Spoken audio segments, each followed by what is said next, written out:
Hi everyone, welcome to the CoLab, SpacetoCo's free monthly online sessions that are designed to assist those in community venues to learn, upskill, and be inspired to do their work more effectively and efficiently. We hope you find these sessions useful for the important work you do in our local communities. We welcome you who are joining us right now at this live event, and also those who are watching the recording after the fact. My name is Shana Graham, and I'm part of the marketing team at SpacetoCo. My colleague Carmela usually runs these webinars, but she's off at maternity leave, so you have me for the next few months. And just a little bit about SpacetoCo. SpacetoCo is a two-sided marketplace where you can list your spaces and people can find and book them online. It is also an enterprise-level online booking system that helps you manage bookings and hires and payments and gain insights from data and so much more. We work with a number of local governments as well as community centres across Australia and New Zealand. And we also create and provide free resources for those working in community venues, just like this webinar series. Super excited to share with you this topic. We're going to talk about how community venues can plan and run events on a budget. Events are awesome ways to raise funds, run a community survey, or to celebrate an occasion. And today we are hoping to share insights, tips, and tricks on how to host events without breaking the bank while building relationships at the same time. We have the amazing Tumama Tu'ulua, who is a product designer for core education here in Otautahi, Christchurch. He has worked in the education sector for almost a decade across a range of roles, organizations, and leadership levels. Within this, events have been a big part of his professional career and personal life. So he's an amazing source of knowledge for us in this topic. So without further ado, I'm going to introduce you to Go. How's it going, too? I'm actually feeling nervous, but no, I'm good, thank you, and thanks for having me. All good. Thank you so much for being here with us. I'll just add your slide to the stage, and yeah, thank you so much for having it, for being here. Thank you. Well, kia ora koutou katoa, talofa lava, everyone. For those who don't know me, which is pretty much all of you, my name is Tumama Tu'ulua. And yeah, I have the very special privilege of being here today, and the session is how to plan and run events on a budget. Just a bit of a precursor, I've tried to just keep this presentation just to the basics. I'm actually really keen, I guess, to hear the questions from you guys in terms of specific needs that you have that relates to, I guess, your context. So whether you're a venue, you look after a venue, whether you're looking to run events or both. So I feel like my presentation will be quite quick, and then hopefully we'll leave some time at the end to have some hopefully good discussion. But in terms of how my quick presentation is structured, I'll do a quick introduction to talk about who I am, a little bit about why events, why are they useful, and then just some basic planning and running an event kind of things that you need to know. And then I've called them Jules' top tips. I just tried to think of as many words that started with T, so that's how I ended up with that. And then, like I said, we'll leave some time at the end for questions. In terms of who am I, so yeah, New Zealand born Samoan, based here in Christchurch, New Zealand. I am married, have 2 beautiful daughters, and I've been in the education sector for over a decade in different roles and in different organizations. I probably should have retired a while ago, but I dabble in some rugby in my spare time, so still playing at the moment. And yeah, I've started to get into governance and into the board in different rugby spaces. And like Shana said, I'm currently a product designer at Tata Aohoro Core Education. What does that even mean? What is a product designer? That's probably another hour session for another time. But that's just a bit of an intro into who is on the line with you this afternoon. And then in terms of my experience, why is this random guy talking about events? It was kind of weird having to reflect in terms of the experience that I've had in the space, but I've tried to run away from events for a very long time, but it keeps following me everywhere. So I started off as an events coordinator at UC, the University of Canterbury, based here in Christchurch. I was an events and projects coordinator for a charitable trust. When I was a student at university, I was the president, and we ran a week-long conference that brought all the different universities to Christchurch. I then became an engagement coordinator, so that it meant that I had marketing and communications as part of my role. And then I went and did recruitment for the University of Canterbury, based in Auckland, across the whole of the North Island. So had to run events across the regions, trying to promote people to move to Christchurch. And then I went and worked at the Polytech up in Auckland as a student life manager. I oversaw events there. For those of you joining from Australia and don't know, I think our politics are the equivalent of your tapes. And then fortunate enough that my wife and I this year started a consultancy business. And part of what we offer is event support. And after working in secondary and tertiary, we've been lucky enough to now work in delivering events and community programs in the early childhood space. So that's a little bit about my experience in events. It looks a bit weird putting it down on paper, but yeah. And I think, you know, regardless of the roles that I've been in, there's been heaps of stuff in terms of the planning and the mindset that it takes to run an event that's been really useful and transferable across all of these different roles. And you might have noticed, you look at that list, and then I'm now a product designer. But the reason why I can do that job is because of the skills I've picked up running events. So yeah, first of all, I just thought I'd start, why events? Why for someone who has tried to run away from it, why do I find it so valuable and I keep on doing it? The first thing I thought I'd touch on is, I guess, the definition. So this is just a definition that I pulled from the internet, but it's a planned and organized occurrence or gathering, typically involving a group of people, that takes place at a specific time and location for a particular purpose. So the reason why I thought I bring that up is that when I was younger, I thought events were these big things that have hundreds and thousands of people, but events happen all of the time. When I go and play rugby, that's an event.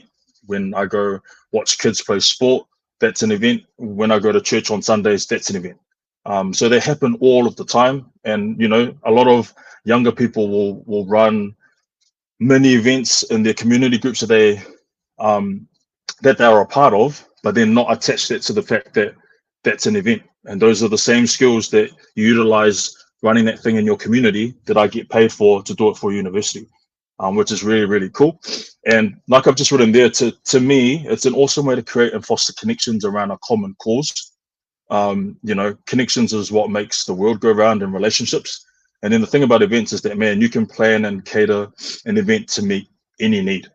And it's for you guys, when, you know, I don't know too much about all of you, but when I was thinking about it, man, if I looked after a venue, you know, events are a great way to showcase, you know, the facilities that you have, as well as, you know, with anything, you look for opportunities to create content, to create promotional stuff that you can showcase. Having an event where you've got people coming through, utilizing your spaces, it's also another opportunity to start filming that and connecting with the community, so then you can promote that, whether that's through your website or through your social media accounts. And then I thought I'd just quickly go over, I guess, the top reasons or motivations why people engage in events. Because the next part, we're going to go into how is it that we can plan for an event, but it's always good to have an understanding of why do people go to them in the first place. So these are the top reasons. There's obviously quite a few, but I guess social connection. I think that's a thing that's always been around forever, but I think coming out of the recent COVID era, you know, we didn't quite realize how much we needed or craved that social connection until we literally couldn't meet. So, you know, as soon as lockdown finished and everyone jumped at the opportunity to leave the house and almost any excuse to go to anything where you can see and connect with other people. So that's one of the biggest ones, is social connection. Interest in the content.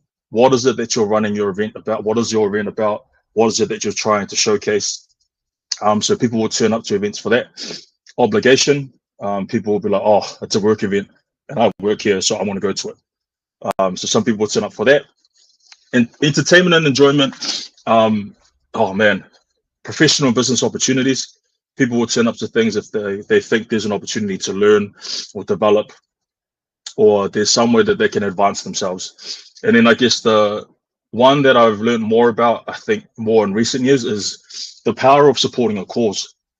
And if you can really tap into that, man, I think especially having young kids, I probably wasn't aware of it earlier, but now that I have young kids, man, I would almost turn up to anything for them. So again, it's thinking about what are the things that we do and how can we utilize that, which is kind of a common theme that will run throughout this whole presentation. Event planning 101.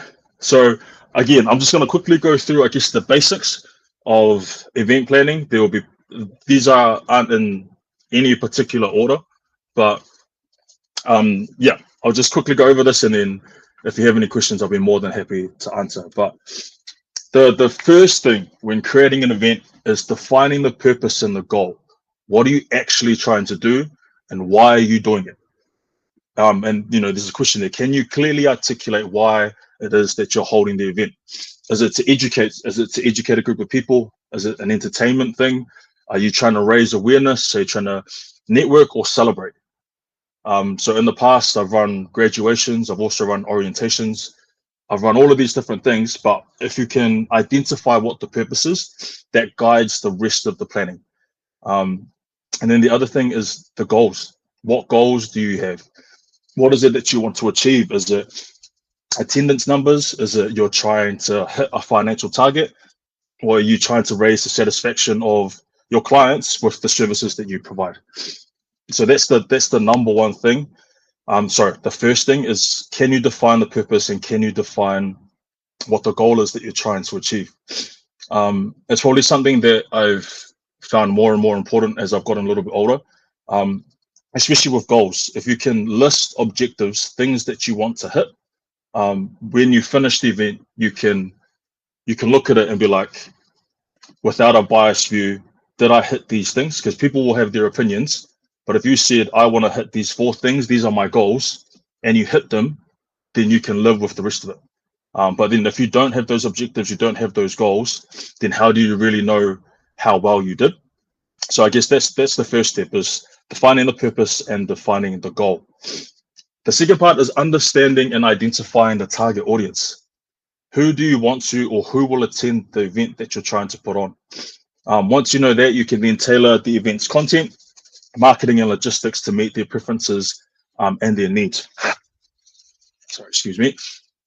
So it's funny, as a product designer, this is probably one of the most important things. When I'm creating a product, do I understand the people that I'm creating it for? Do I understand the group of people that I'm creating this solution for? And it's one of the most important things when it comes to events as well. One small example, let's say I'm part of a group of volunteers and I want to run an event, but then I decide to put on a banquet dinner that's $100 a ticket. That's probably not going to be the right angle that you're going to hit, and you're probably not going to get them to engage. So again, be able to understand the group that you're dealing with will be able to help guide the way that you plan for your event. After this, and people will say, and when I went to university, this is always the most important thing, is setting a budget for your event. How much money you have is going to be the number one factor for the type of event and the things that you can do within your event too. So setting a budget, can you estimate all the potential costs that it might cost you to run an event? So that's expenses like your venue, your catering, marketing. Am I going to pay for speakers to come? Do we get a band? Are we just going to have a DJ? All of those things. It's first estimating all the potential costs, then looking at where can we get some or identifying the possible revenue sources. Are we going to sell tickets for $50? Are we going to look for sponsorship? Do we look for donations from our stakeholders? All of those sorts of things. And then after that is being able to track your expenses, keeping a detailed budget, and then monitoring your spending so then you don't go over how much money you actually have. Now, one thing is resources. There are plenty of really good online templates for budgeting. And there's also heaps of software that can help with general event tracking as well. Even the new Google Sheets, they have a new free function where they have free templates that's built in that will help you with the budgeting and setting all of that sort of stuff. So then you're not having to struggle your way through it. There are some really cool resources that are out there that are for free. After that, choosing a date and a venue. Again, depending on the type of event that you want to run, being aware of major events or holidays or even knowing about your community and what they're usually doing, is trying to find a date that suits them. So for example, like when I used to run graduations at the University of Canterbury, it was really important that we didn't also put them on the same time as the other graduations for, say, the University of Lincoln University, or the TAFE or the Polytech that we had in the same city. So it's just being aware, and the same thing. In long weekends, most people will go away, not going to come back until the following Monday. So then you probably want to avoid those dates too. So it's little things like that where making sure that you're not clashing or wearing the same outfit like my two friends in that picture.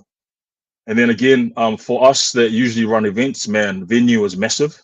It might be a little bit different because you guys have a set venue. But yeah, picking a venue that's suitable is also really, really, really key. Again, planning the event, there's a lot that kind of goes into that. It's developing what you want that to look like. What are the cool things that you actually want to include into this day or this event? What is the content that you want to be exposing your audience to?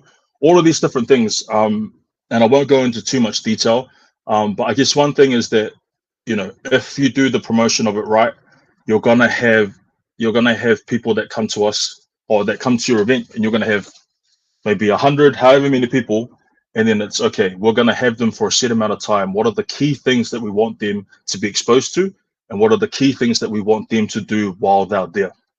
And then again, there's heaps of really cool resources that can help you in terms of event planning. Plenty of options online. There's heaps of free ones too. There are some like Trello, there are Planner, even Google Lists or Google Sheets. There's heaps of different options, but what I will say is that before you go investing into buying an online platform or software that helps you with checking your events, I would first check what it is that your workplace has. So for example, if your workplace has the Microsoft suite, there are at least 2 different free software that you can have access to, which you don't have to pay for.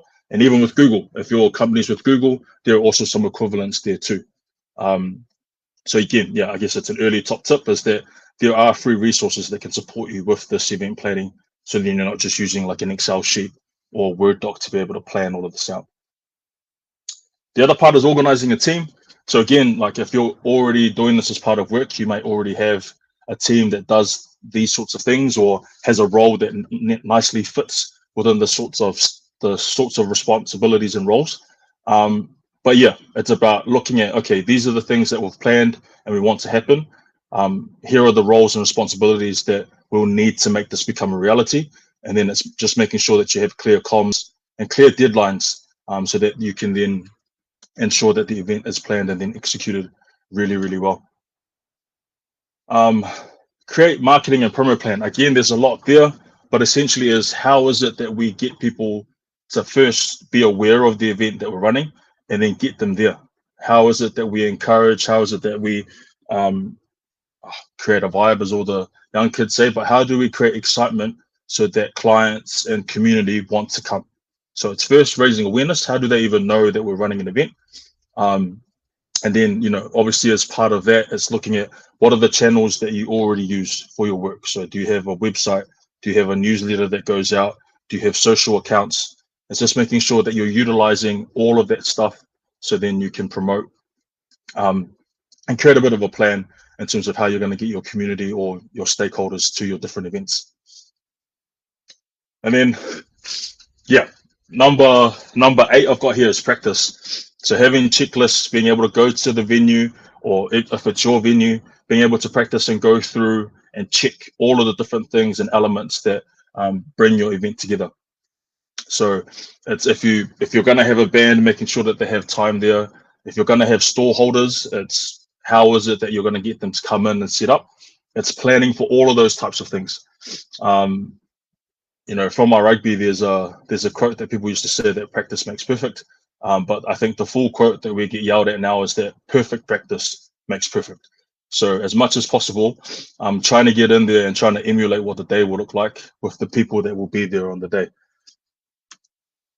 And then, yeah, on the day, execute and monitor. So, it's funny, on the day, it's almost the easiest part because you've done so much work leading up to it. but it's just making sure that everything's being executed, making sure that you're clearly communicating with the team that you have in place, and making sure that you engage with the people that's there. You know, you work so hard, and you know, especially early on when I was younger, I worked so hard to get people there, and then I'm so busy on the day that I don't talk to anyone. It almost defeats the purpose. So I've just written it there, have fun. Like, that's the other part. Like, you work so hard to get them there. It's just making sure to enjoy it too, because you can get so stuck into the details that you forget to be present on the actual day. But that's there's obviously quite a bit. I've missed some stuff out there on purpose. Like, you know, people are like, oh, how do I get people to register? There's all of that sort of stuff that I can cover if you guys find it useful. But those are kind of the main things. It's just being aware of, yeah, why are you doing it? What are you trying to achieve? And then just making sure that you can plan and get the right people around you to be able to do it. Just to finish this part, because I feel like I've been talking for 2 hours, just Jules' top tips. I think it's called alliteration. I feel that's just wrong. It's a repetition. But someone said it's good to have things that start with the same letter. So I've split this into 3 parts. So Jules' top tips. The first one is just top tips and just general event planning and delivery from over 10 years now that I've been running events. The first one is, oh yeah, again, I said it earlier, but utilize the event planning applications, checking the ones that your work has already. Then if they don't have any, using the free options, like there's a Trello option that you can use for free. There's a version of Asana. If all of these words mean nothing to you, a quick Google will show you what I mean. But yeah, that's definitely the first tip, is making sure that you utilize those applications, because it makes life a whole lot easier and you can collaborate a little bit easier too. Man, this was my control what you can control, let go and accept the rest. You can use this analogy for events, for life, for sport, but that was the best piece of advice when I was younger. You work so hard to plan and stuff, and there will be things that will still go wrong. There will be someone that crashes a van going to pick up some catering, and it's like, oh, you know. So that's number 2. Control what you can control, and then let go, which is hard when you're an event planner and you plan to the nth degree, and then something bad goes wrong. You just want to hold on to it, but it's letting go and then accepting the rest. You can't control what you can't control, so there's no point, and it's not useful for anyone to hang your head on it. The other things is, oh yeah, on the same thing, things will go wrong, but that's okay. It's just making sure that we do learn from it. It's funny because there are things now that I would be considered an expert, quote unquote, at. But all of those things I have failed miserably at in front of hundreds of people and very publicly. As an MC, oh my goodness, I've said the wrong name for the wrong person coming up before. I've mispronounced last names.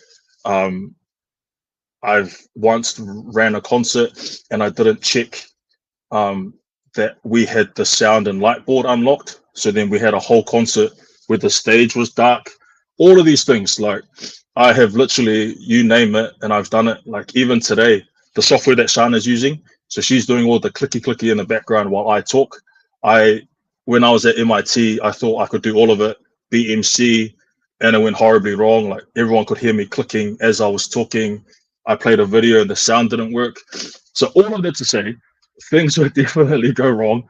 And all of this stuff happened when I was, oh my goodness, when I was live on the internet and in person. But as long as we learn from it, because man, that stuff does not happen to me anymore.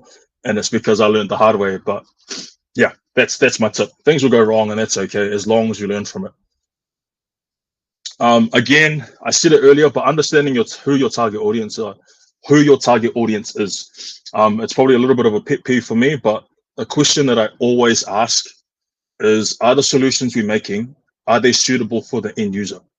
So this is kind of events, kind of not, but I've been in a lot of meetings where we have made design decisions or really key critical decisions that will impact a certain community or certain group.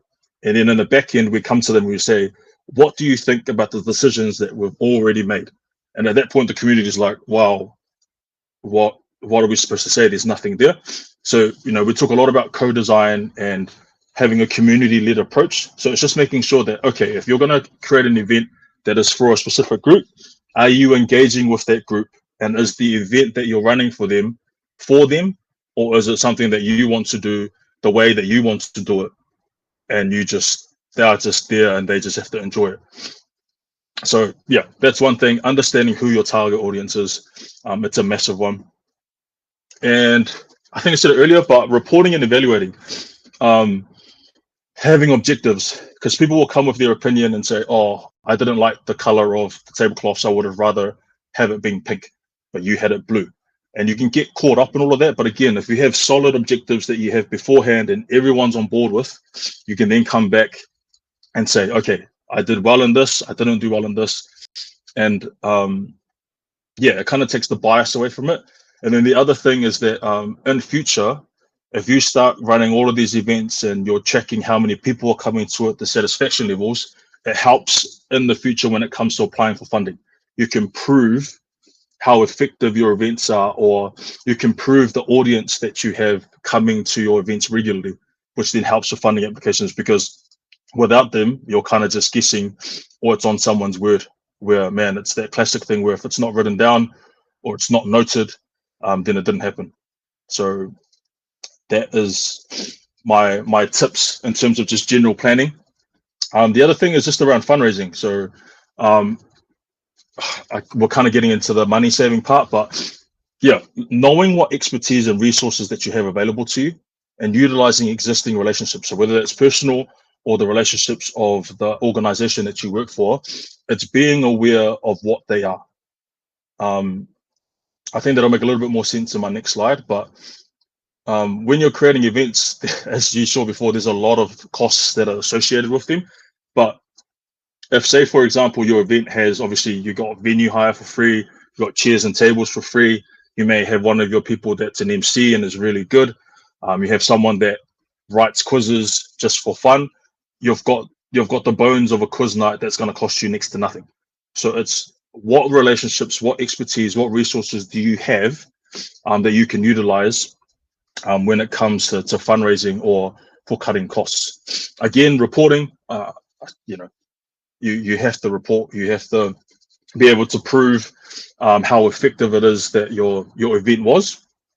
And then just some cheap fundraising ideas. So these are ideas that some of these may work for you, some of them may not, but in the last, maybe 3 years, these are kind of low key, low maintenance, low cost, but I've seen bring in some really good funds. So obviously sausage sizzles, they're a little bit annoying, and I'm pretty sure they're every Bunnings, but it's a solid one, because sausage companies or meat companies will give those sausages for free, and then places like Bunnings or Mitre 10, they allow you to be there for free. So you literally just got to pay for bread and tomato sauce. Bake stores, or utilizing the skills of your community and then selling them. We're starting to get into the like a common cause or a good cause. I've seen that work really well. Quiz nights, again, if you're thinking about the venues that you have, most of you will have a projector, tables, chairs. So all you need is someone to write some questions and sell some tickets. And then that's another really good way of getting some funds. Auction items. This is something that's actually relatively new to me, but I have seen organizations make heaps of money by getting their stakeholders to donate items that may be cool or value to them, and then just having an auction night or attaching an auction part of an event and making funds that way. Bar sales, that's always going to get you money. If you have a venue that's BYO and then you create an event where you then sell drinks and clip the ticket that way, I think at my rugby club, that's what makes the most money annually for us. And then again, just supporting a cause. I will now go to anything that my kids have, and it's like, for me, it's my young kids, but for you and your community, what is it that gets people there and gets people coming back? And then once you know that, it's how can you tap into that to either run an event or how can you get them involved to bring in some funds, or to be able to support the kaupapa or what you're trying to achieve. And then again, this is where I'm more keen to hear the questions that you have, but just as a bit of an FYI, the most expensive things when it comes to running an event is firstly the venue, and then very closely attached to that is the catering. So some venues will only allow you to use their catering, and then their catering is usually done per head, and that's what blows out event budgets pretty quickly. And then that's food and drink. And then third after that is events gear. So I say that because it depends on what side of the fence that you sit on. So it's how can you use that to your advantage as a venue holder. So whether or what do you have available to you that so that you can erase or minimize those costs. So for example, if you're a venue holder, you don't have to worry about venue costs because you own or look after the venue. And then for catering, again, do you allow or do you let people to bring in their own catering that will make you a little bit more attractive to someone like me who wants to cut costs? But then again, the same with you. If you're running the event, there are heaps of different options in terms of how you can do cheap catering.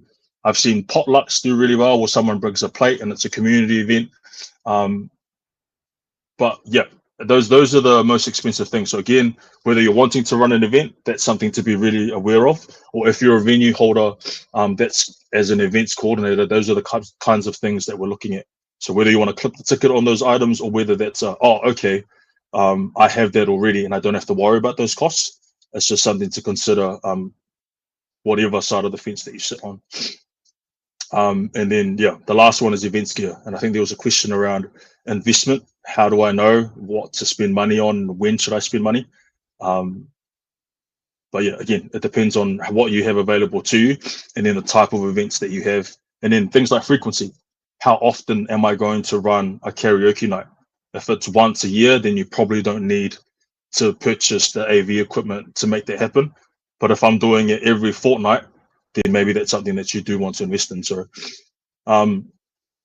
that's kind of the end of my formal presentation. It took me a little bit longer than I thought I would.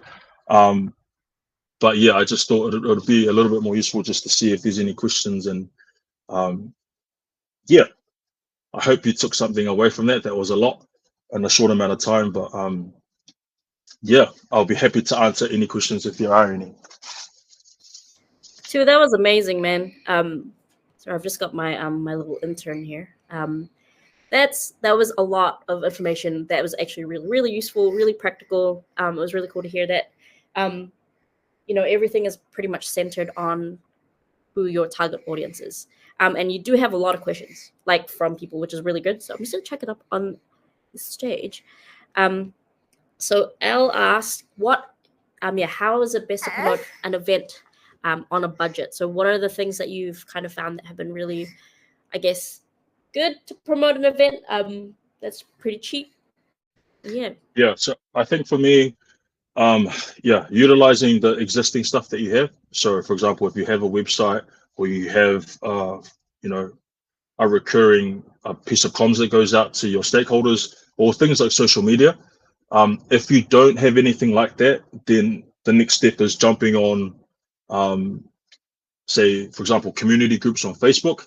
And then another one after that is, for example, like here in Christchurch and everywhere, there's the city council. So for the last event that we ran, I just sent all the event information to the Christchurch City Council. They approved my event and then they just posted it on their website for free because obviously it's good for them and it's good for us as well. And then also utilizing other events. So if there are events that are happening before yours of the similar vein, or you have some allies that are doing something similar, jumping on board of that sort of stuff is the best way that I've had experience in. And then even things like I've asked to jump into events and just jumped on stage and just promoted my little event that was happening in a week's time or 2 weeks time. And again, that was free publicity. And for the people running the event, it's just another voice that's not theirs. So it's, again, and it depends on the type of event that you're running. Yeah, it's being aware of similar things in the community that's happening. And then if you can leverage those things, because there's heaps of free ones like the city council websites and Facebook groups and Facebook pages. But then also leveraging other events that are similar. they would be more than happy to have you promote whatever it is that you're wanting to do in terms of an event. Sweet. This next question comes from Sarah from Holdfast Bay. So how do you create community on a budget? So you did make a list of like really cool kind of events, but what have you seen that's actually helped create community?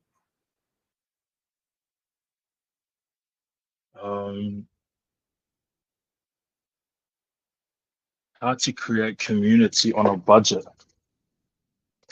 That's a that's a really good question. It's funny. I was watching some of the other sessions that happened before today's one, and I think one, I would say, if you haven't already, listening to some of those had some really cool ideas. So, for example, I was listening to the youth engagement one, and she was talking about 3 things that you can do there. But I think it goes back to something that I said earlier with events. I think I was listening to Brianna's one before, and the first thing that she said around youth engagement is, what do you have to offer youth when it comes to engaging with them?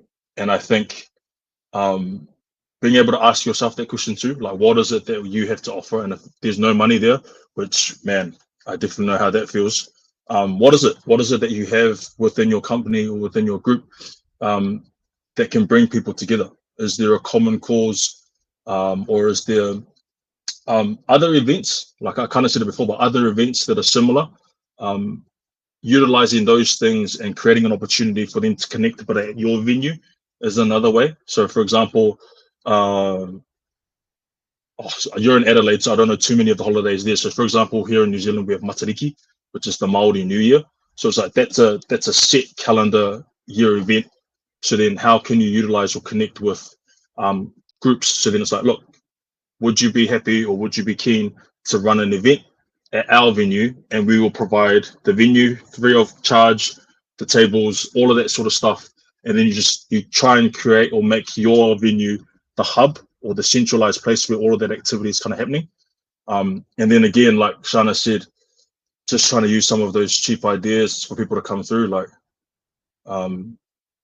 things like picnics, an opportunity for people to come through, potluck lunches, even things like sports competitions that just require a ball and just a really enthusiastic person that knows how to get people, bringing people together. Like those are the ways that, I think when I used to do youth engagement, the thing is that what is it that we find fun and how can you do it for free? So for example, like I've done Family Feud that I've just ripped off and made a PowerPoint version of. All of those quiz types of things, is how do you use that? Even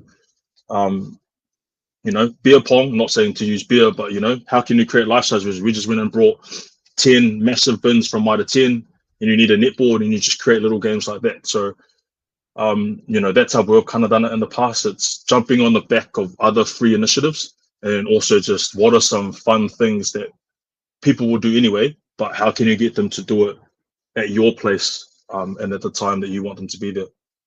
Sorry, that was a bit of a ramble. Hopefully you got a little bit of gold out of that long-winded answer. That was very very useful, long-winded answer too. That was great. There's Carmela is on maternity leave, but she is still around, and she's got a question. What are some things to invest in with event planning? So, for example, materials, tech stuff. And I think I want to jump on like maybe a follow-up question to that is, as an event planner, what do you appreciate about a venue? Like you mentioned it before, like our venue having like being able to open up to catering, et cetera, et cetera. So I guess there's two sides to that question. Yeah. I think I slightly touched on it earlier. I think understanding the type of events that you want to run, and then how frequently you want to run them. I think that's the biggest thing. If we're gonna if we just do the non-emotional equational thing, it's how often am I gonna run this, and is it gonna be cheaper for me to buy it and use my own thing versus trying to hire it off a third party Because I think, I was fortunate enough, and I realize this why it's a little bit different, that I worked at university. So even though my team didn't have budget, I remember we ran an event. We were at a community event, and we were given a stall. So we were supposed to go and hire our own tables and chairs. Then I found out that it costs like $6 for a chair and $20 for a table. So then I just waited, and then I just grabbed the van, and then I just grabbed all of the chairs and tables from the cafeteria and took that to the event. So again, that's me being a young person that had absolutely no budget. And I just used the tables and chairs that were available to me. But I think that my point is that understanding what it is that you want to do, like the type of event, how frequently you want to run it, and then what do you have already at your disposal. And then that may not just be what do I have at my work, it's also what relationships that you have, maybe even outside of work, that you can leverage. So for example, like my brother-in-law knows everyone. So then we ran an event, and he had heaps of sound gear that he can just hire for free. So then I hit him up. So I have no context, but my brother-in-law does. So it's once you go over those things, it's then, okay, maybe I should invest in some. But, if we're talking about being budget friendly, I would utilize all of that stuff first before going out and purchasing extra stuff. But yeah, it does come down to a bit of a math thing. Is it cheaper for me in the long run to purchase it now than waiting and having to hire consistently through a third party? And then on the back of that, I guess my thought process just then, that's what I appreciate about a venue, is that what does the venue provide for me? What is inclusive? But either way, like if you have the venue, like I will probably just pay if you already have all of that sort of stuff there, even if it's an extra cost. I'll be willing to invest in it if it's already there. If it's part of the hireage free, then I mean that's awesome. But that's the sort of stuff. It's what AV is there. Can I just plug my laptop straight into it, or do I have to bring my own? I've forgotten what they call it, the thing that slides up. And then even like, do I have kitchen facilities? Can I bring my own catering food? Like that's it. That's the biggest thing is venue costs, what resources are available, and can I bring my own catering to it? Because, here, I'll just talk for Christchurch. If I wanted to run an event, most of the big venues right now, you have to use their catering places. And I think the cheapest that they offer right now is $60 a head. So if you have 100 people event, $60 a head, that's $6,000 on just food. So in terms of what I appreciate, that's what I appreciate, is when they say, this is the event and you can bring your own food, and these are the things that we have available to use. That's awesome. And I think a lot of the venues that I guess have joined probably are community venues that actually allow for that. And yeah, I guess understand that need as well. We'll just give one more question, I guess. So Carms has asked as well, how can community venues utilize events to grow the potential community bookings for their venue? So I guess that goes to the first step of your event planning of like, this is the goal. If you could give advice to community venues who would want to increase their bookings using events. Yeah, because I think, if you run an event, you're going to have people there that, because, you're essentially trying to use your channels and your connections to be able to say, look, we're this venue, this is what we provide, this is where we're at. And then the hope is that when they come, they then go away and they produce or create their own content that then promotes your venues, but from a different angle, and to their networks and to their channels as well. So I think, having something that hits one of those motivators, is just like, why are you doing this event? And can I identify the motivator that we're gonna use or target to get people there? And then once they're there, it's even being just straight up, like, look, we're gonna have this event, and we would really love it if you could film, take as many photos, take as many videos as you want, and then we would love it if you could promote it on your platforms and on your channels. Just being that straight up, because again, another way is that we sometimes go to events, and depending on privacy and the age of the people coming, you can't take photos. So then some people will err on the side of caution. But yeah, I think even just being straight up, it's, can you create an event that hits one of those motivators? And then once you get people there, it's obviously you promote them yourself through your own channels. And then it's just being straight up as well. Just being like, look, we would love it if you can do the same. And then again, it's kind of, I didn't explicitly say it, but it's part of that relationship building. It's, people ask, how can I create those relationships and create those connections? You do that initially together at an event, and then it's through that communication and that you just continue building on it. But yeah, I hope that helped. Yeah, I mean, I think we were so used to, I guess, being on a budget and stuff, and also being in a community-led venue. Relationships are super important, and just leaning on that, and like I said, being straight up, and I guess using people power. But yeah, thanks so much too for just joining us, and you have so much knowledge and expertise in this, that just that amount of time is just like gold. So thank you so much for being here and your time. Thank you for having me and for putting up with my sniffling. It's cold in Christchurch, but yeah, Dude, I appreciate your time and thank you for the opportunity. All good, man. I got a cold too, but I'll just move on for yeah, we're almost at the hour anyway. So we've got more resources. So like I said, SpacetoCo, we provide free resources for community venues. So if you want any more free resources, just check out spacetoco.co/guides. And if you're really enjoyed the session, next month is a really good one. I think Tu talked about resources and like a venue being a really great resource to event planners. But we wanted to share with you how community venues can be more sustainable and share resources with the community. So not just sharing your venues, but actually sharing other things. So this picture over here is a library of things. I think it's from the UK.